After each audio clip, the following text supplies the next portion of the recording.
Welcome back to our channel. बहुत दिन से अनाउंसमेंट तो हो गया था कि हमारे चैनल पे हम सारे एग्ज़ाम्स की प्रिपरेशन कराने वाले हैं, बट ऐसे थोड़ा सा डिले हो रहा था, कुछ सेटिंग्स नहीं हो पा रहा था, जिसके पीछे डिले हो रहा था, टाइम मैनेज नहीं हो पा रहा था।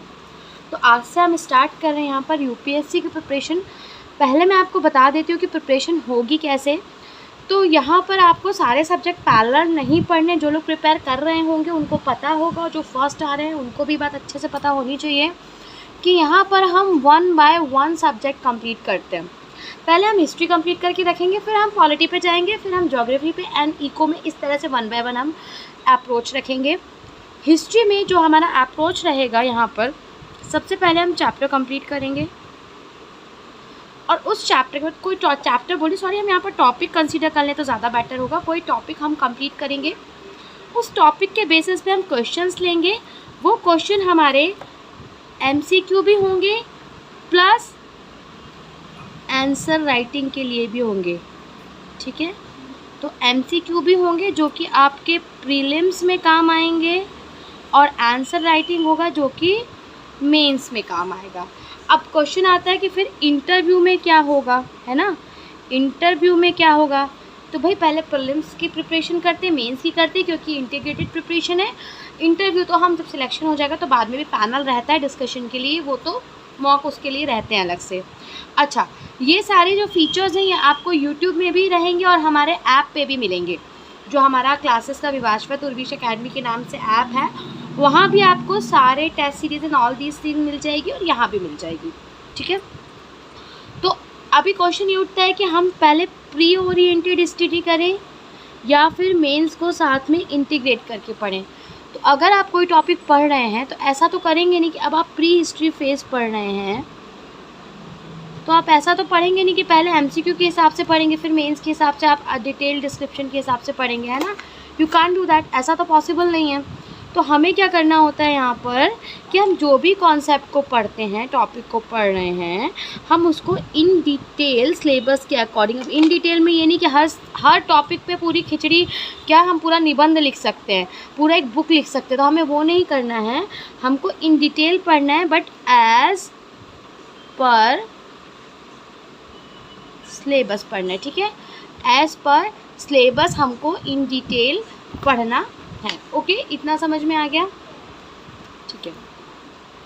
अब हम स्टार्ट करते हैं हमारा हिस्ट्री, क्योंकि एक्चुअली ये सबसे ज़्यादा कॉम्प्लिकेटेड हो जाता है यहाँ पर चीज़ों को याद रखना।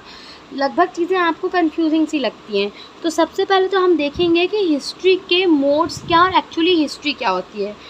तो हिस्ट्री जो है वो 3 पार्ट में डिवाइड है। पहला है प्री हिस्ट्री, दूसरा है प्रोटो हिस्ट्री एंड तीसरा है history. Pre history, proto history and history. अब आपके मन में एक डाउट आना चाहिए कि मैम आपने तो ये pre history, proto history, history बोला, हमने तो पढ़ा था एंशिएंट, मेडिवल एंड मॉडर्न। वो भी है, जो एंशिएंट, मेडिवल और मॉडर्न है वो इस हिस्ट्री के पार्ट है। Ancient history, medieval history, modern history. Ancient history का जो कुछ पोर्शन है वो आपका प्री हिस्ट्री में आ जाता है और कुछ पोर्शन आपका प्रोटो हिस्ट्री में आता है। अगर मैं बात करूं स्टोन एज की तो वो प्री हिस्ट्री का पार्ट है, और अगर हम बात करें आईवीसी या हड़प्पा सिविलाइजेशन की तो वो प्रोटो हिस्ट्री का पार्ट है,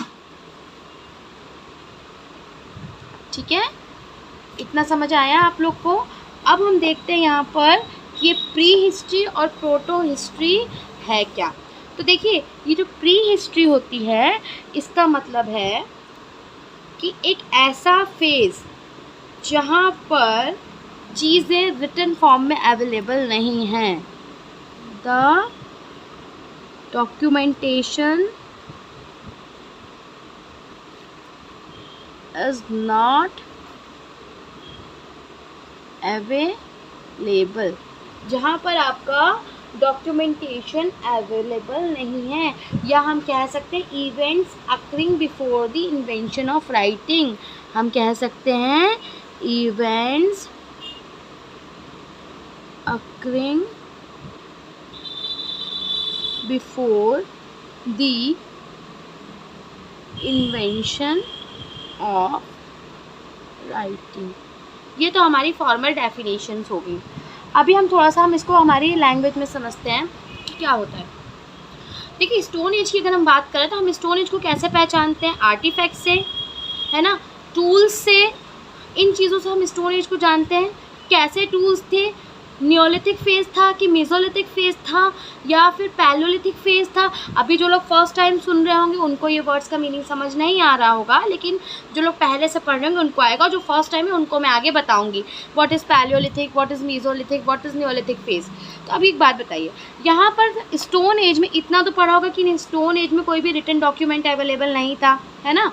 तो नहीं भी पढ़ा है तो मेरे से सुन लीजिए। स्टोन एज में कोई भी, अगर हम स्टोन एज की बात करते हैं तो यहाँ पर नो रिटन डॉक्यूमेंट अवेलेबल, ठीक है, कोई भी रिटन डॉक्यूमेंट अवेलेबल नहीं था। तो हमने कैसे जाना चीज़ों को? तो हमने जाना यहाँ पर टूल्स से। किससे? टूल्स से। हमने किससे जाना इनको? हमने जाना इनको टूल्स से। ओके, टूल्स की हेल्प से हमने स्टोन एज को पहचाना, जहाँ पर हम आर्टिफैक्ट्स या जो भी चीज़ें वहाँ पर थीं उनकी मदद से जब हम हिस्ट्री को डिकोड करते हैं तो वो होता है प्री हिस्ट्री, जहाँ पर रिटन फॉर्म आपको अवेलेबल नहीं होता है। अब हम बात करते हैं प्रोटो हिस्ट्री की। स्पेलिंग गलत लिखी मैंने। देखिए, एक चीज़ याद रखिए कि आप जब स्टडी की प्रिपरेशन यहाँ पर यूपीएससी की शुरू करेंगे तो बहुत सारे डाउट्स आएंगे। डाउट्स के लिए आप हमारे टेलीग्राम हैंडल को भी यूज़ कर सकते हैं, व्हाट्सएप चैनल को भी यूज़ कर सकते हैं, हमारे ऐप को, तो शायद वो पेड है तो वहाँ तो आपको शायद फिजिबिलिटी इतनी नहीं होगी, पर काफ़ी चीपर अमाउंट पे हम यूपीएससी का कोर्स वहाँ पर डिलीवर कर रहे हैं। नियर अबाउट 5,000-6,000 में हम पूरा यूपीएससी का फुल फ्लैज प्रिपरेशन कराने वाले हैं वहाँ पर, तो आप वहाँ भी जा सकते हैं अगर आप उतना अफोर्ड कर सकते हैं तो। नहीं तो आपको यहाँ पर तो यूट्यूब पे पूरा प्रिपरेशन फॉर श्योर मिलने ही वाला है, बट कंसिस्टेंसी आपको दिखानी होगी। डाउट्स आएंगे, डाउट्स के लिए आप हमें यूट्यूब पे भी कमेंट कर सकते हैं। उसके अलावा टेलीग्राम हैंडल है, व्हाट्सएप है, इंस्टाग्राम है, फेसबुक है, आप कहीं भी हमको रीच कर सकते हैं। विभाश्वत उर्वीश अकेडमी अपने बच्चों के लिए हमेशा है, ठीक है। अब हम बात करते हैं यहाँ पर प्रोटो हिस्ट्री की। तो प्रोटो हिस्ट्री कौन सा फेज़ हो गया भाई? प्रोटो हिस्ट्री वो फेज़ होता है जहाँ पर रिटन डॉक्यूमेंट तो हैं, रिटन डॉक्यूमेंट्स तो हैं, पर हम उनको डिसिफर नहीं कर पाए हैं। Not yet deciphered. जो स्क्रिप्ट है, वो जो मैन्यूस्क्रिप्ट है वहाँ की, वो हमारे लिए रीडेबल नहीं है। हम कह सकते हैं, एक चीज़ और भी कह सकते हैं, period between prehistory and history is known as proto-history। यहाँ पर हम कह सकते हैं during which a culture civilization has not yet developed writing but are mentioned in writing record or contemporary literate civilization। यहाँ पर इनका एक राइटिंग फॉर्म था, राइटिंग फॉर्म था, पर वो हमारे समझ के परे है। हम उसे वी कांट रीड दैट। अभी अगर हम धोलावीरा की बात करें, धोलावीरा क्या है? तो धोलावीरा एक साइट है जो कि गुजरात में है। यहाँ पर बहुत कुछ, अभी नया साइट डिस्कवर हुआ है और इसको यूनेस्को ने, सॉरी नया साइट नहीं है, इसको यूनेस्को ने हेरिटेज साइट में शामिल किया है 2-3 साल पहले। ये काफ़ी न्यूज़ में भी था 3 साल पहले धोलावीरा। इसका जो रिजर्वॉयर सिस्टम है, इसके बारे में कुछ स्पेसिफिक चीज़ें मैं साथ में बताती चल रही हूँ, प्लीज़ आप लोग इसको नोट डाउन करते चलें। यहाँ पर इनका रिजर्वॉयर सिस्टम जो था वो बहुत स्पेसिफिक है। धोलावीरा किस लिए जाना जाता है? उसके रिजर्वॉयर आर्किटेक्चर के लिए, ठीक है। तो ये याद रखना, रिजर्वॉयर आर्किटेक्चर के लिए आपका धोलावीरा जाना जाता है। तो यहाँ पर एक बहुत बड़ा सा कुछ साइन बोर्ड जैसा मिला है, उस पर कुछ कुछ लिखा है, पर कुछ कुछ मैं इसलिए बोल रही हूँ क्योंकि वी कांट रीड दैट, हम उसे पढ़ नहीं सकते, हम उसे समझ नहीं सकते, इसलिए। अब बात करते हैं, तो यहाँ पर ये समझ में आया आपको कि प्रोटो हिस्ट्री कौन सा फेज़ है? वह फेज़ जो हिस्ट्री और प्री हिस्ट्री के बीच में आता है, जहाँ पर रिटन फॉर्म उन्होंने अपना ही कोई रिटन फॉर्म डेवलप किया है। कौन सा? अपना खुद का कोई सा रिटन फॉर्म डेवलप किया है, बट प्रेजेंट डे में हम उसे नहीं समझ सकते। ठीक है, ये हो गया। अब हम बात करते हैं यहाँ पर हिस्ट्री की।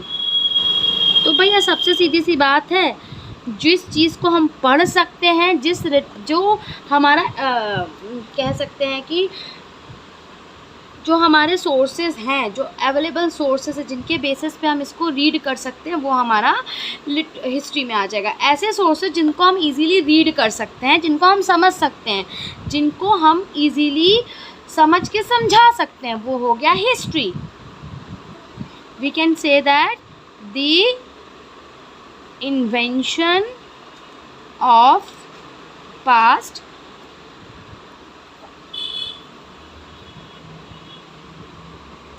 the invention of past after the invention of writing हम कह सकते हैं। यहाँ थोड़ा सा गलत हो गया, द इन्वेंशन ऑफ राइटिंग, या हम कह सकते हैं the study of past after the invention of the study of past. Sorry, यहाँ मेरा मिस हो गया था। द स्टडी, मैं नीचे लिख देती फिर से, विजिबल है? The study of past after the invention of writing। ठीक है, पास्ट की स्टडी, राइटिंग की इन्वेंशन होने के बाद को हम क्या बोलते हैं? हिस्ट्री बोलते हैं। ठीक है, यहाँ तक समझ में आया? तो आज हमने बहुत बेसिक कॉन्सेप्ट कवर किया है, बहुत ही बेसिक सी चीज़ हमने कवर करी है, जो कि है हमारी प्री हिस्ट्री, प्रोटो हिस्ट्री और हिस्ट्री। इसके बाद एक और चीज़ हम कवर करेंगे, इनको डिटेल में हम अगली क्लास में पढ़ेंगे। अभी हम देखते हैं यहाँ पर एक चीज़ और है हमारे लिए, जो कि है ancient history, medieval history and modern history. इनका टाइमलाइन क्या है? तो एंशिएंट हिस्ट्री आपका अराउंड 5 लाख से हम स्टार्ट कर देते हैं, एवोल्यूशन ऑफ मैन से कंसीडर करते हैं अप टू 800 AD। ठीक है, अभी मैं AD BC भी सिखाती हूँ। और 800 AD टू 1800 AD क्या है? मेडिवल। ठीक है, उसके बाद मॉडर्न की बात करें तो 1800 AD up to till date. भाई जो आज हो गया वो पास्ट बन जाएगा। ठीक है, जो हो गया वो आपका पास्ट बन जाएगा। भाई मेरी राइटिंग के साथ थोड़ा एडजस्ट कर लीजिएगा, मेरी राइटिंग बहुत अच्छी नहीं है, मैं पहले ही बता देती हूँ। अब हम बात करते हैं AD और BC के बारे में, क्योंकि अगर मैं राइटिंग बनाने में रह गई तो मैं आप लोग को एक्सप्लेन नहीं कर पाऊँगी, इसलिए बोल रही हूँ। समझ में आना इम्पॉर्टेंट होता है, अगर समझ में ना आए तो बता दीजिएगा। तो AD और BC, भाई नंबर लाइन देखिए सभी ने, इधर 0 होता था, इधर माइनस वाले नंबर होते थे, इधर प्लस वाले नंबर होते थे, है ना? वैसे ही कुछ यहाँ पर 0 को कंसीडर किया है birth year of Jesus Christ.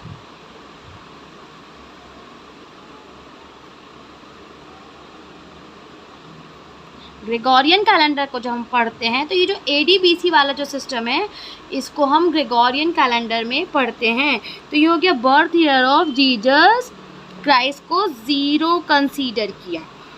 उसके इधर जो चीज़ें थी उसको किया BC। BC को मैं नीचे लिख रही हूँ, मतलब कि BC मतलब before the birth of Christ. ठीक है, BC को अब एक और नाम से जानते हैं, विच इज़ BCE, मतलब कि बिफोर कॉमन एरा, ठीक है। तो 0 के पहले जितना भी गया वो BC था। अब यहाँ से शुरू होगा 0 के पहले ये 100 ईयर, 100 BC, फिर 200, फिर 300, फिर 400 और ये जाता है 5 लाख तक। जितना हम पीछे जाएंगे उतना नंबर बढ़ता जाएगा, ठीक है। जितना पीछे जाएंगे उतना नंबर बढ़ता जाएगा। तो अगर 200 BC बोला तो 100 और 200 बोला तो पुराना कौन सा होगा? 200 BC। अगर 200 BC और 6000 BC बोला तो पुराना कौन सा होगा? 6000 BC आपका ज़्यादा पुराना होगा, ठीक है। अब बात करते हैं AD की। AD का मतलब होता है यहाँ पर एनो डोमिनी। AD का मतलब क्या होता है? एनो डोमिनी। इसको एक और नाम से हम जानते हैं जिसको बोलते हैं CE, मतलब कि CE मतलब कॉमन एरा, ठीक। कॉमन एरा को क्या बोलते हैं हम? CE बोलते हैं, ओके। आ गया समझ में यहाँ तक? तो ये डेटिंग पैटर्न हम समझ लिया। अब ये हमारा फॉरवर्ड ऑर्डर में चलता है, 0 के बाद 100, फिर 200, फिर 300, फिर 500 और प्रेजेंटली हम चल रहे हैं 2025 AD या CE में। अब अगर मैंने बोला 200 AD या 500 AD तो कौन सा ज़्यादा लेटेस्ट हो जाएगा? हमारे नज़दीक होगा 500 AD 2025 के ज़्यादा क्लोजेस्ट होगा। मैंने बोला 1000 AD और 1500 AD तो 2025 के क्लोज कौन सा होगा? 1500 AD। आ गया समझ में? AD BC ये हिस्ट्री के बहुत बेसिक कॉन्सेप्ट्स हैं, यहीं पर हमारी सारी गड़बड़ हो जाती है तो हमें आगे का कुछ समझ ही नहीं आता है। हिस्ट्री में एक चीज़ याद रखना, जब आप मेरे साथ पढ़ेंगे तो आपको डेट्स अगर याद करने की ज़रूरत पड़ती भी है तो आपको इतनी ईजीली याद हो जाएंगी कि आपको ज़्यादा प्रॉब्लम नहीं आएगी, ठीक है। This is about history. और वीडियो में आप मुझे कमेंट ज़रूर करके बताइएगा कि कहाँ समझ नहीं आया, कहाँ आया। सब्सक्राइब करना, लाइक करना, शेयर करना, ये टोटली आपके ऊपर है। करना है करिए। आपको लगेगा अगर कि वीडियो इस लायक है तो डेफिनेटली आप करेंगे, नहीं लगेगा तो नहीं करेंगे। ये टोटली आपके ऊपर है। लेकिन आप कमेंट करके मुझे अगर डाउट आता है तो वो ज़रूर बताइएगा, क्योंकि वहाँ आपका नुकसान है, ओके। चलिए तो मिलते हैं अगले लेक्चर में हम, और तब हम इसके आगे का हम पैलेलिथिक एज से प्री हिस्ट्री फेज से हम पूरा कंटिन्यू करेंगे। यह आज हमने बेसिक्स बनाए हैं।